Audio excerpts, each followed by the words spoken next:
Okay, I have to do this vertically. Apparently Facebook won't let me do live horizontally. This is the entrance to the Expanding Oz exhibit I have here in Kansas City. It's actually in Overland Park, Kansas at the Johnson County Historical Museum, and opened in June and it closes tomorrow. So this is sort of my last chance to see it myself, and I thought I'd do a little walkthrough for those of you who couldn't come see it. I think what I'm always going to remember about this exhibit most are these fantastic graphics that are just wall-sized and everywhere. It was very fun to come in the first time to the exhibit and see what they had done. The premise of the exhibit was that this single story has expanded worldwide and into so many productions and things, so that was kind of fun. Hi, David. A copy of the book and a video they picked up to start this, but I kind of feel like it starts, for the most part, over here, because this is where the first edition of The Wizard is, and the earliest part of Oz.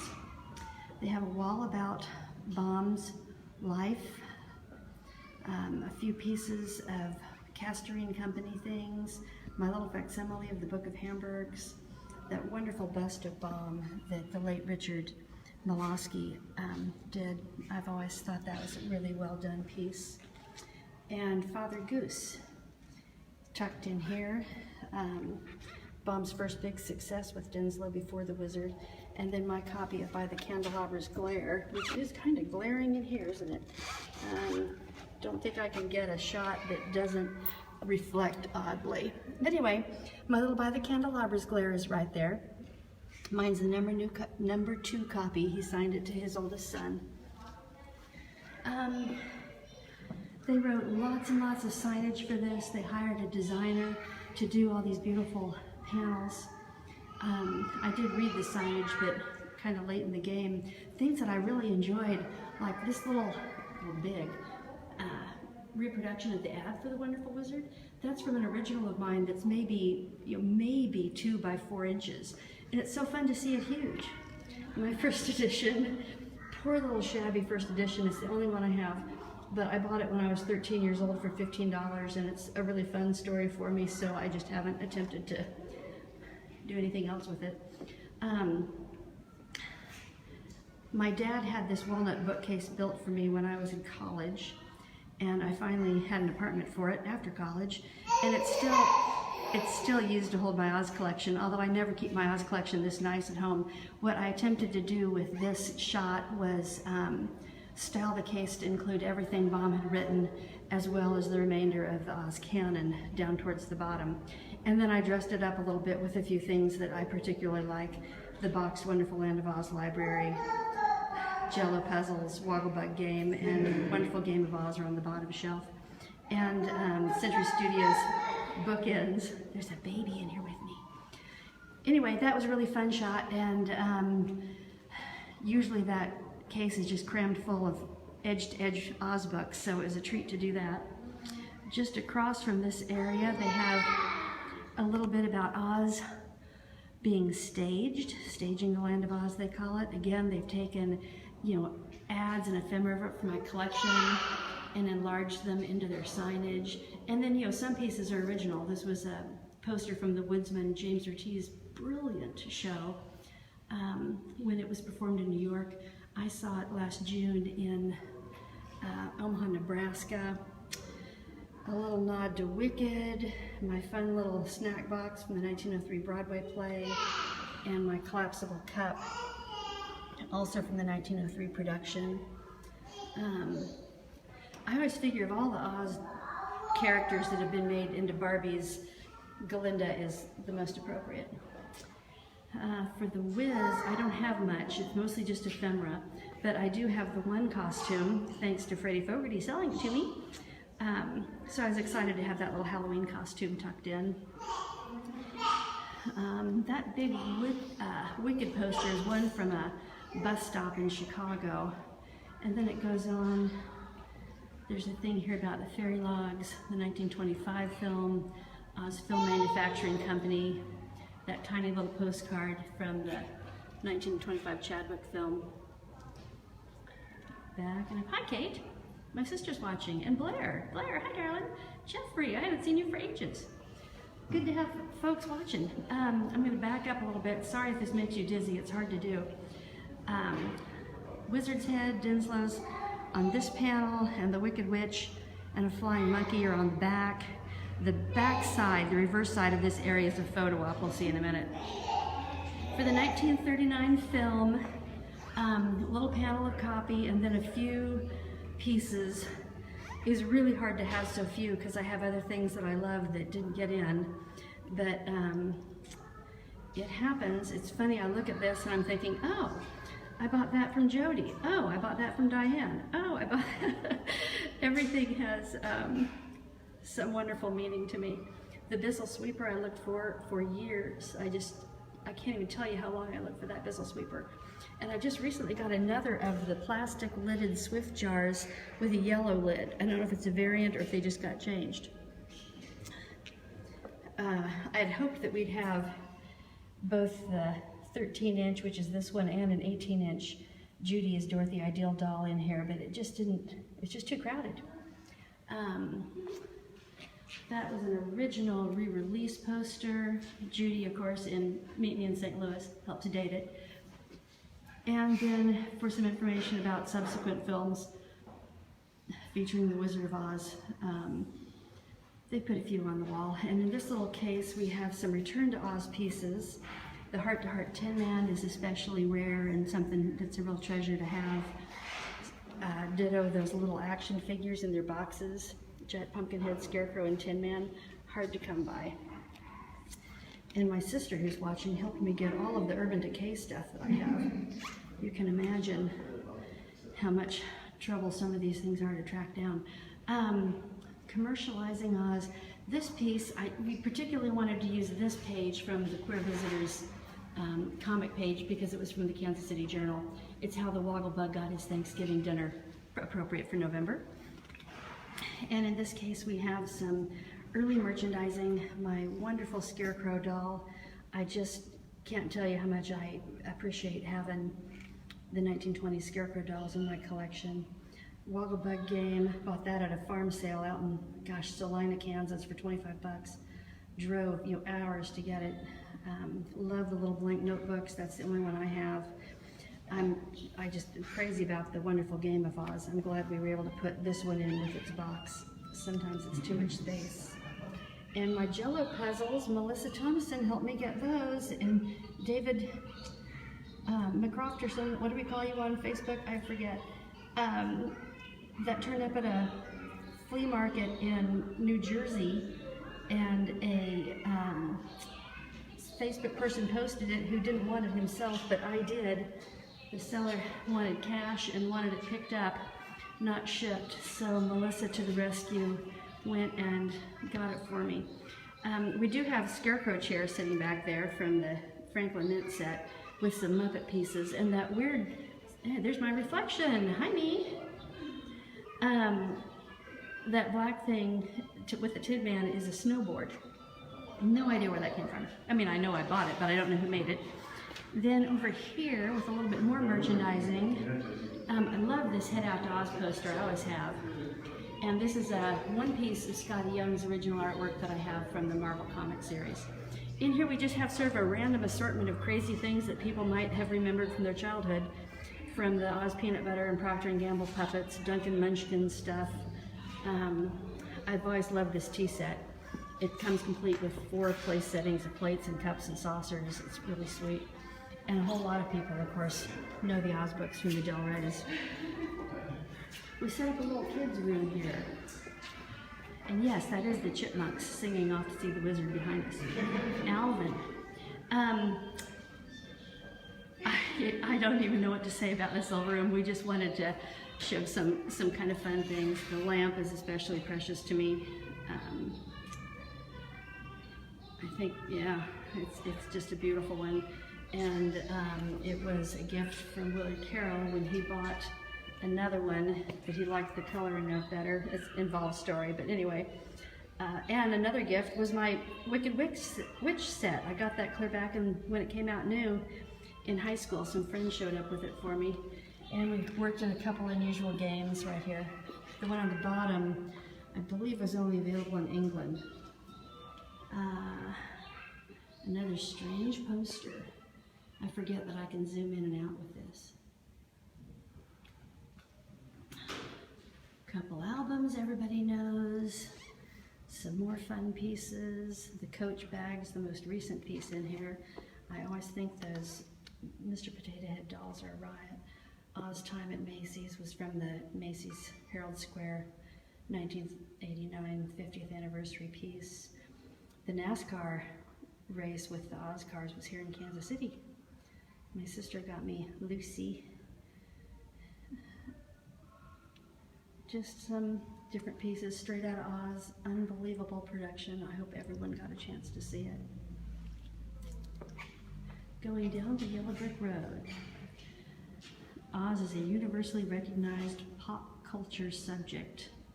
He covered in this piece, which is mostly the Keira Knightley layout in Vogue with Annie Leibovitz's photos, and the Tarina Tarantino My Pretty Book. Kansas Land of Oz was a tourism theme for the state for a while. My Winky in here is also from Macy's Herald Square 1989. He wound up being donated to the Oz Club from Mark DeCorville's estate, and I bought him at our convention in 2014. This is the photo op I was mentioned earlier that's the back side of those other panels.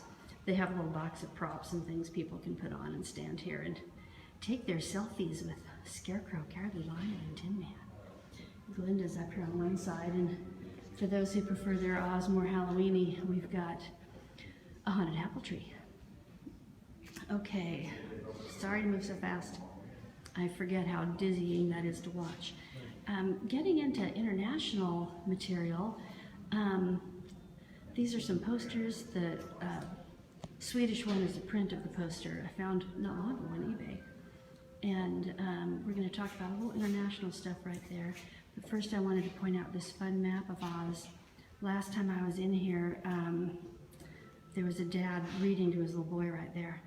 They just have a few quick flip-through copies of The Wizard of Oz that little kids could scan, and then some reference books for older folk who might want to know a little bit more. Okay, so my international case. Oh my goodness, I wouldn't have any of these things if I didn't have friends, I tell ya. This little Scarecrow poster puppet is part of a British set.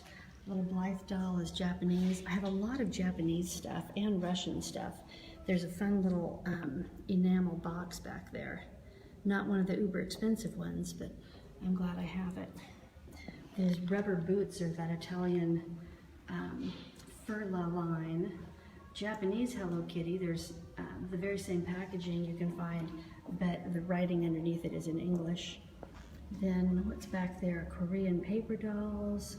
The little Russian Kinder Egg characters are not facing the camera. What are we gonna do? Too late to turn them around now. But there and there, the Mochichis. I just recently finished that set. I'm so excited. Which reminds me, I put the Cowardly Lion somewhere to air out, and I'm not sure I need to bring them back by now. Chopsticks in that little lunch kit set, and in this one from Universal Studios Japan. And behind me, if I can do this without making us all dizzy, were some destination things. The map from the Land of Oz in North Carolina, one of my favorite places in all of the world. The Aberdeen Festival. They also have a Yellow Brick Road in Aberdeen and Storybookland Park in Aberdeen. This wonderful window card from Enchanted Island was at the World Series in 1933-34. They had the Tin Man, obviously, and Scarecrow as great big characters looming over Enchanted Island. And Oz puppet shows, I think the Jean Gros one, and maybe even the Junior League plays that were performed there were all used Oz material. Oz was also at Coney Island. The Wiki Watchy Underwater Springs Wizard of Oz show, performed by an All Mermaid cast. North Carolina again, Land of Oz. Aberdeen, Liberal, Kansas, Dorothy's House attraction. This darling little purse from Movieland Wax Museum has Shirley Temple on the left and Oz on the right. And Zoe absolutely went to an estate sale and stood in line and elbowed other women out of the way to get that for me. Belt buckle from Liberal. Billy Ferguson got me my Down the Yellow Brick Road sticker from North Carolina. This is the scarecrow that was with the Tin Man at Enchanted Island. Not sure why we have a random tag from Universal Studios Japan in there. Oh, probably because here's a little button from Universal Studios Japan. And all we have of the Oz Museum in Wamego, just a stone's throw from us, is a postcard, but it's a place you could get to from here. It's not far. The Key is another Enchanted Island piece. I don't know how easily you can see this, but on the far left, that point at the top, that's the Scarecrow's head of the large Scarecrow figure. I just can't pick it up well enough on camera. And the last thing in this case was the jacket from the MGM Grand back when they had the Oz theme. We have a little bit of concept art from the Wizard of Oz theme park that had been planned in the Kansas City area. That would have been in the county that this museum keeps history of. Trying to figure out how to structure that sentence on the fly, and I'm not getting very far. I particularly appreciate this piece of the Wicked Witch's Castle and this long piece that are Munchkinland, because both of them are original artwork hand done by Bill Stout, whose artwork I've always admired. And I mean, look at this. It's just fantastic. I'm so sorry the part didn't happen because I wish we were all there right now. Spinning back around, the clothes, let's see, across from me, we went through some of my many Oz translations and found some interesting covers and assorted languages to be able to share here. Again, a whole lot of these remind me of the people I got them from. I think the rarest one up here, which is this one, I bought from Dick Rutter, who has an extraordinary international collection. And my friend Jeremy Weiss gets me a lot in different places. I just recently got a bunch in Russia from the author, Yuri, whose last name I'm not going to try and pronounce. But that's the little international panel.